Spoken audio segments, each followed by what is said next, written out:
Burası 25 Haziran 2011 tarihinde başladı. İnşaatına başladı. 440 metrekare üzerine binamız. 4 kat üzerine.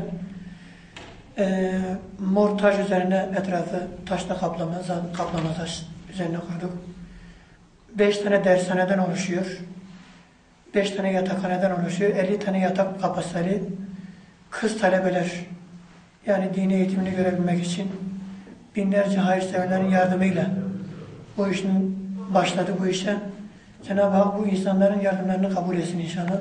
Efendim biz Eyüpiye Kültür Derneği olarak bu Kız Öğrenci Yurdu ismi olarak da geçebilir.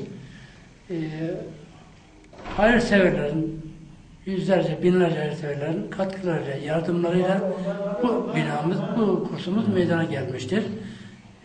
Ayrıca tüm emeği, yardımı geçen insanların hepsine teşekkür ediyoruz. Allah hayırlarını kabul etsin. Ancak biz de bunların içinde, bu hayırseverlerin, bu yurdun içinde bir nefer olarak acizane olmaktan büyük ömürlük duyuyoruz. Tüm insanlar buraya güvenle bakabildiğine inanıyoruz.